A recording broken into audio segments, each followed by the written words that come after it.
kusema ni kutenda kile ambacho ulisema. Mimi naweza ambia Mungu kwamba Mungu, ninataka kwenda majuu. Nataka kwenda Marekani. Na ukiniwezesha tu kupata passport na pesa ya kwenda Marekani, mimi nikiwa Marekani nitasupply vyombo, full set of instruments, gospel redemption. God is very faithful. I repeat, God is very faithful. Atakuwezesha uende majuu. My friend, mtu anaendaga majuu kama amepandisha na ID ya simu, amepandisha kila kitu. Baada mwaka ya kwanza tuna communicate. Mwaka ya kwanza bishop hata utasikia, hata anatumia zawadi, ili anatumia pesa. Lakini mwaka ya pili na ya tatu akisha sasa jua kutweng na kujuana na wazungu, my friend, mtajipanga. Na yeye hapo huko, na alisema atanunua full set, atanunua drum set, atanunua speakers, atanunua keyboard akiwa, because obviously alikuwa anajua nikienda majuu nitapata pesa. Bwana sifiwe. What if uende majuu usipate pesa? Na umesema nitanunua. Kama ni kununua, sema Mungu ukinipatia pesa kiasi fulani nitafanya hii. Be very specific sometimes. Be very specific. Bwana sifiwe sana. Jambo lingine ni kwamba vows are irreversible. Vows are irreversible. You cannot reverse vow. You cannot reverse. Hata sasa Mungu nilisema nitafanya hii lakini nimeona hapana. It is irreversible. It is either you break or you utoe. Haleluya. Ni uvunje nadhiri ama uondoe nadhiri. Kuondoa nadhiri ni kutenda kile ambacho ulisema utatenda. Lakini kuivunja ni kuamua kutupilia mbali. And God sees you as a foolish person. Mungu anakuona mpumbavu. Na ndiposa mhubiri anatuambia heri ni radhi usiweke nadhiri kuliko uweke nadhiri na una mpango ya kuitimiza. Utakuwa umedanganya Mungu na utakuwa umetenda dhambi. Bwana sifiwe sana. Vows are irreversible. You cannot reverse a vow when you make it there, because this is between you and God. This is not between you and your wife. This is not between you and your parents. This is between you and God. Ni Mungu anajua ulipata ama ukupata. Bwana sifiwe. Somebody read with me in Numbers chapter 30 verse 2. Chema. Numbers chapter 30 verse 2. Ashindo. Deuteronomy 23.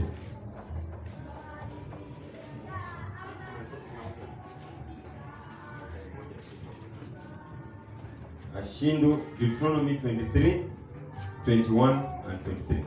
Numbers inasemaje? Numbers 32 inasema, if a man makes a special promise to the Lord. Listen to this. Hiyo neno special imetoa kuwa promise ya kawaida, imeileta kuwa nadhiri mbele za Bwana. If a man makes a special promise to God. Yes?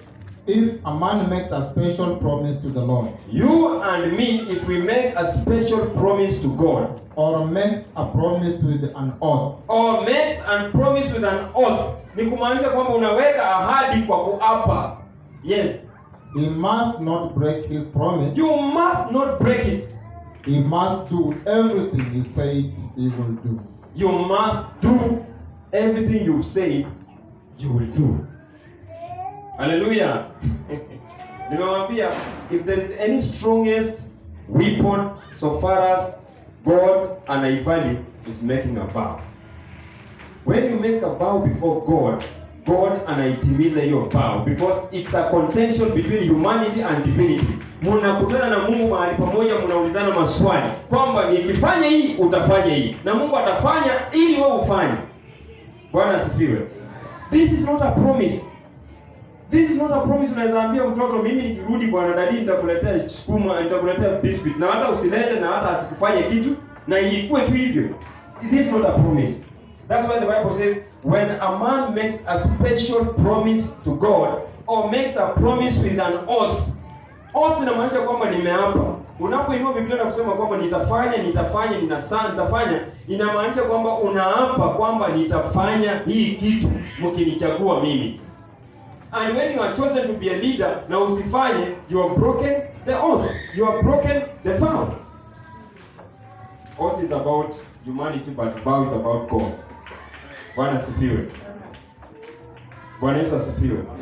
When you go in a contention with God by making a vow, you have all chances to get what you should get, as long as you give it back. Hakuna mtu kwa Biblia alime nadhiri na Mungu akalenga hiyo nadhiri. Hakuna hata mmoja. Hakuna. Bwana asifiwe sana. Deuteronomy inasemaje? Ninaenda haraka juu nataka muulize swali 2-3. Utakapoweka nadhiri kwa Bwana 23, 21 and 23. Utakapoweka nadhiri kwa Bwana Mungu wako, usiwe mlegevu katika kuiondoa. Kwa kuwa Bwana Mungu wako hata haja kuitaka kwako, nayo hivi itakuwa dhambi kwako. Lakini ukijizuia usiweke nadhiri, haitakuwa dhambi kwako. Yaliyotoka midomoni mwako yashike kuyafanya, kwa mfano wa ulivyomwekea nadhiri Bwana Mungu wako, ni sadaka ya hiari uliyoiahidi kwa kinywa chako. Uliyoiahidi kwa nini? Uliyoiahidi kwa nini? Kwa kinywa chako. Darren anakuja hapa aambie Mungu ukinipatia mke mzungu, ingawa Darren anasema kama ulikuwa hapa la sani ulisikia mikakati ya Darren hapo hivi. Ukinipa mke mzungu kutoka kwa familia ya Queen Elizabeth, Mungu nitanunua kiwanja na nitajenga permanent house kwa sababu ya Mungu yako.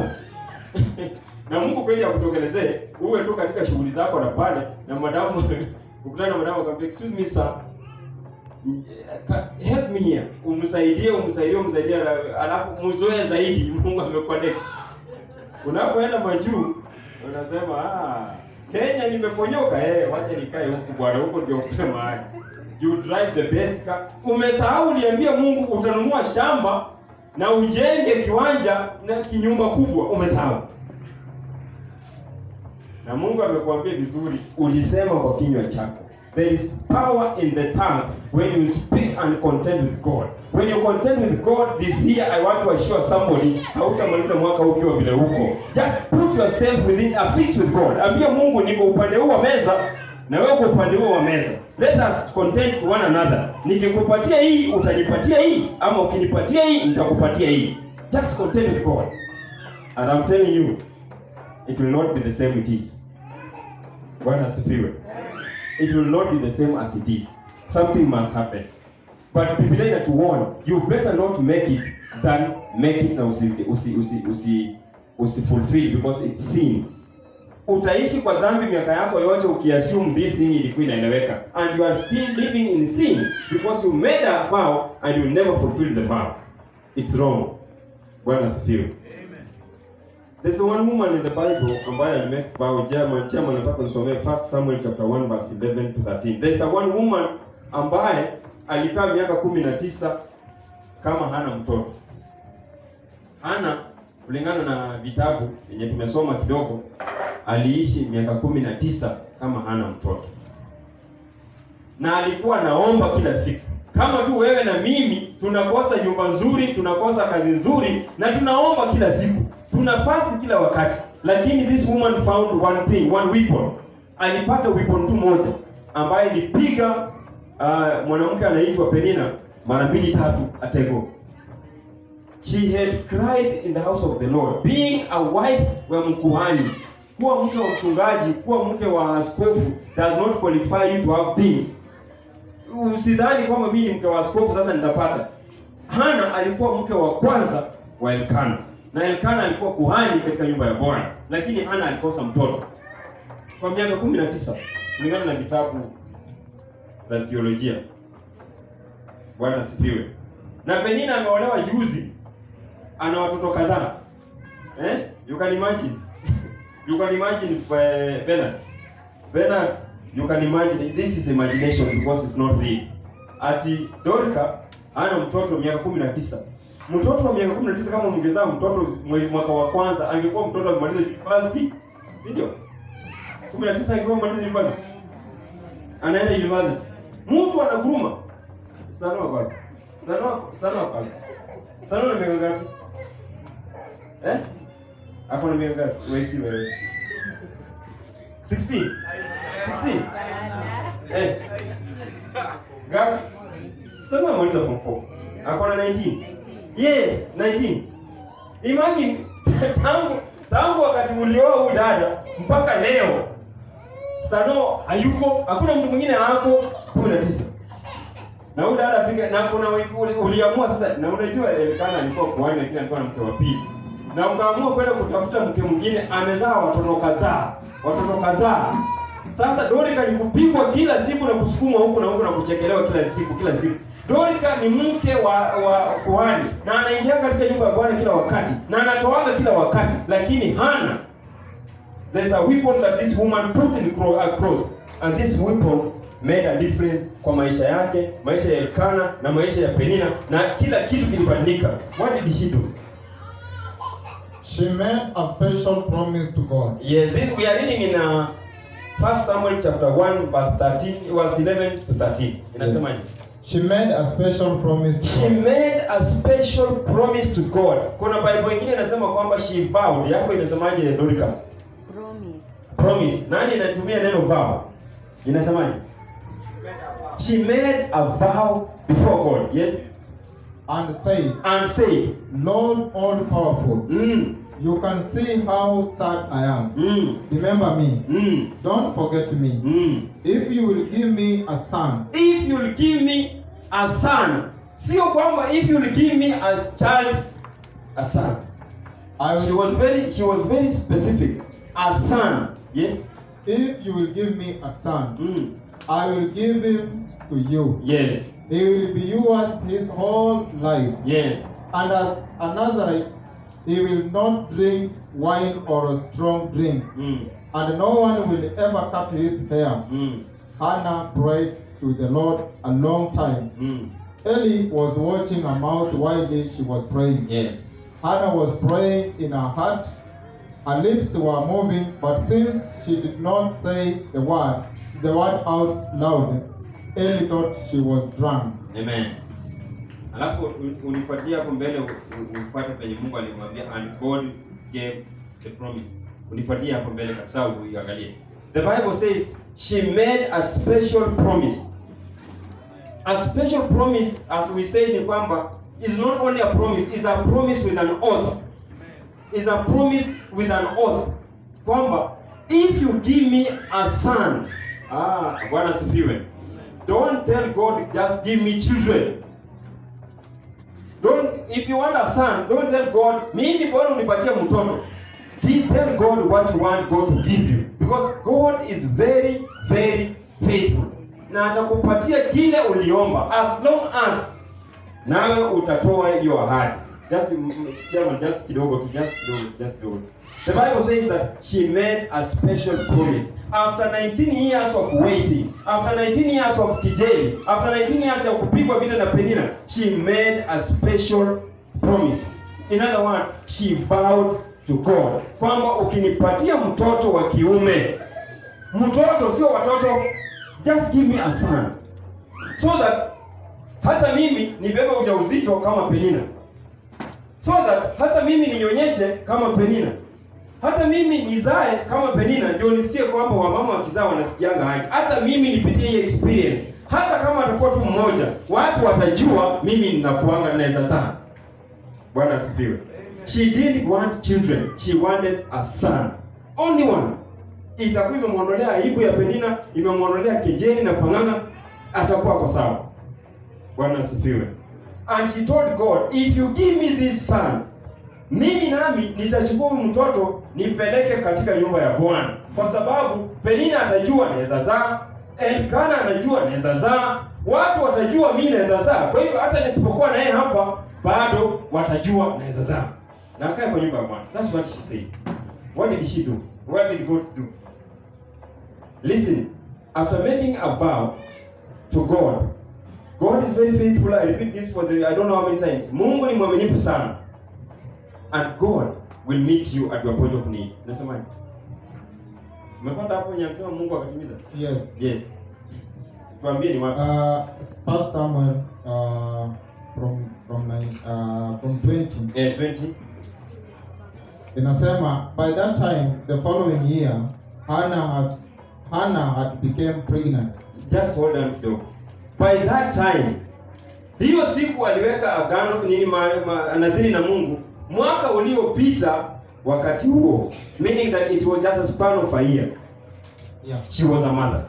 Anasema By that time, the Yes. following year, mm. Hannah had become pregnant Hana alikuwa mjamzito and had a son. na alikuwa na mtoto. Hakukuwa mjamzito peke yake, alikuwa na mjamzito na ana mtoto. She named him Samuel. Yes. She said, his name is Samuel because I asked the Lord for him. I asked the Lord for him. Bwana asifiwe. I mean, in the 20th year of waiting, Hannah was a mother. How many times you've waited for a promise, for something you called God? Umefunga, umeomba na upati. Hannah alikuwa amefunga, ameomba, ametoa kafara, ametoa kila kitu na apati. But she understood one weapon. Na aliweka in the place. She contended with God. She sat kama mimi nikae huku na Mungu akae huko. Walikaa pamoja wakaulizana maswali, akasema mimi ukinipatia nami nitakupatia. And God is faithful. He gave Hannah a son. And the Bible says that the moment mtoto alizaliwa alimpeleka wapi? Kwa nyumba ya Bwana. Na Mungu anasema kwamba na bila alimpeleka nyumba ya Bwana, do you know how many sons au how many children Hannah aliongezewa? How many were they, Chairman? 5. Yaani from 1 kupatia Mungu 5 zinatokea. Let me tell you one thing. Unaweza ambia Mungu nataka kazi ya 1,100 mahali. Na nipatie hii kazi ya 1,100 nitafanya hii na hii na hii na hii katika nyumba ya Bwana ama mahali pengine. Na Mungu atakapokupatia hiyo shilingi 1,100 na ufanye hiyo maneno, God will not rest there. He'll do something more than that to prove himself to you. Sijui kama mtu amenipata. When you fulfill vow before God, Mungu hanyamaziangi hapo. Mungu huwa anakupatia zaidi ya kingine because you've done what you wanted to. Wewe umefanya ulitaka kufanya. Yaani mmetoshana na Mungu. Sijui kama unanielewa. Na kwa sababu Mungu haisoshana na mwanadamu, Mungu lazima ajidhihirishe more than wewe. I wish somebody was getting me very clearly. When you sit on the table with God, unamwambia Mungu, ukinipatia mtoto na huyo mtoto ndakupatia kwako, umetoshana na Mungu kwa sababu alikupa ukampa, mmetoshana. But because God must be supreme, he must do something beyond that so that ujue kwamba mimi sitoshani na Mungu. Hallelujah. God alimpatia watu wengine 5 ili amuonyeshe kwamba sitoshani na wewe, I'm more than you. I can give you more. When you give God in the house of the Lord what you have promised God to give, Mungu atafanya zaidi ya yale ambayo alikusudia kufanya to prove his supremacy and his power beyond man. Bwana asifiwe. So, when you equate with God, equating with God is raising yourself to the standards of God. God hatabaki pale, lazima ainuke kwa another standard ili ubaki chini, ili awe anaweza kukurule because he is the ruler. Lakini mkibaki pamoja na Mungu, uliambia Mungu ukinipatia hii nitakupatia hii, na Mungu abaki pale, then mtabaki kwa level moja na Mungu, watu watazoea Mungu. And God must raise beyond you. This is to say, when you give God what you have promised, God will do more than what he said you do. God will do more than what you wanted him to do. If you are asking God to give you 20 kazi ya shilingi 20,000 na ukaambia Mungu ukinipatia hiyo shilingi 20,000 mshahara ya kwanza nitaleta kwa madhabahu, Mungu atahakikisha umepata zaidi, kwa sababu ukipata hiyo 20 utazoeana na Mungu because mko level moja. God utaenda kwa hiyo ofisi ya kuambia, "Oh, what did you sign? Uli sign 20." No. Hii ofisi si ya 20. Hii ofisi ni ya 40. Sasa you will sign there. God must do something to prove his supremacy beyond humanity. I wish ungekuwa nipata bwana. So, when you give God a vow, and you umesema, Mungu atafanya beyond what you are expecting him to do in your life. Because this woman alitaka tu nini? Mtoto. Lakini God alimpatia watoto. Sasa alikuwa na a mother of 6. Na initially alikuwa miaka 19.